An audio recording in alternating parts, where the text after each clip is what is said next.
Greetings, Earthlings, and welcome to Books I Read in December 2025. By me. Hi, I'm Rachel. So, for reference, I read 11 books in December, 9 of which were audiobooks, 2 of which were regular books.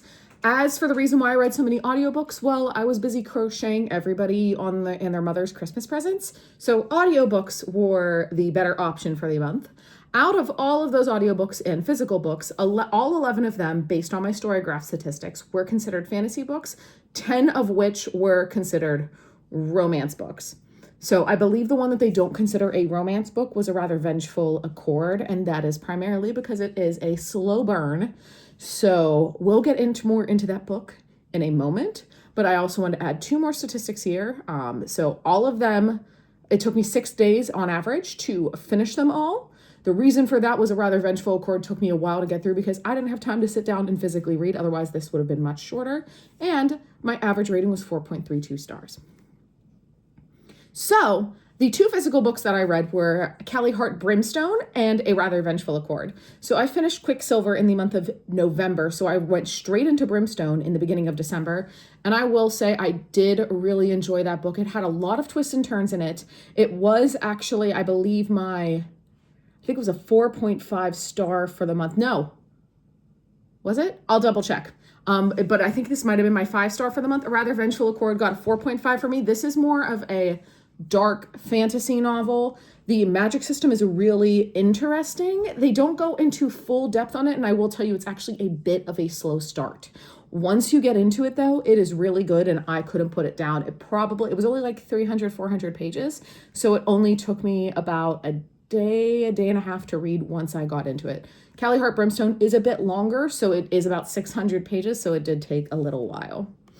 As for all of my audiobooks, I got sucked into the entirety of the Plated Prisoner series. So I read all 6 books in the month of December. So anything that I'm reviewing on those is going to be about all the books. What I will say about those usually for me had between a 3.75 stars and a 4.75 stars. None of them got a 5-star review because there were some things that I didn't like about the book. Whenever it comes to spice level, I would say that they are very spicy. There are some scenes in them where I'm like, oh, that is a lot. And as my dad said, some of the scenes were very trashy. And I would agree with him that they were very, very trashy. And I will say part of the character progression angered me.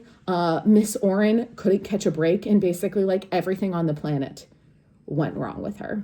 The other series that I started and didn't finish through the month of December was the Kindred's Curse saga. So as you can see here, I have Glow of the Everflame and Spark of the Everflame here.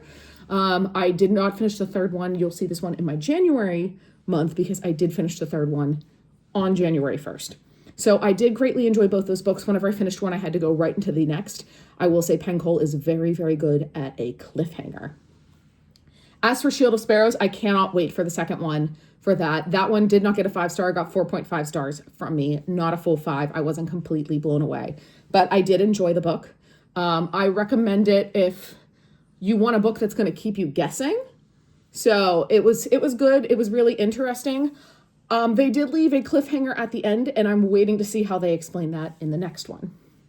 Going on to a couple of statistics. So I have here all of the pages that I read. So I read 6,215 pages in the month of December, and this is the breakdown of all of them. As you can see, I believe the 8th was a Saturday or a Sunday. I had a huge bump here. I believe this was one of the days that I was reading one of the Plated Prisoner books, and I basically crocheted the entire day while I read that book. And it actually helped me power through a number of projects. So that's why you see such a spike up there. And then as you can see here, there were some days that I didn't read as much. The 18th was a particularly rough day. That was the day that my dog passed away. So as you can see, there is a bit of a dip around that time. So as for my reviews, as you can see, I only had one 5-star review, but my lowest review on here was a 3.25. And I can't remember which book I gave that to. I will have to double check. But my only 5-star review, I believe that was for Brimstone for the month. Everything else was in the middle here. Nothing got a 5-star. Nothing was like, wow, I'm blown away. Like, I'm obsessed with this series. But as you can see here, my average was a 4.32 stars. And then This is the distribution of how many pages versus and hours that I read. So as you can see here, I had most of my books were between, well, I only have 2 categories here. All of my books are pretty long. One of the books that I read was between 300 to 499 pages, and the other one was above 500.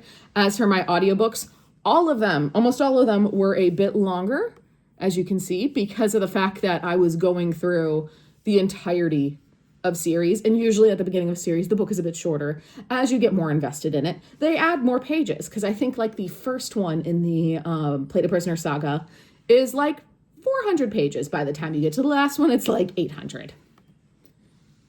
And now I just want to thank you for coming to my TED Talk. If you want to know more about the books that I read, I will add links down below so that way you can go and take a look at my list of all of these books and take a look at where you can get them yourself.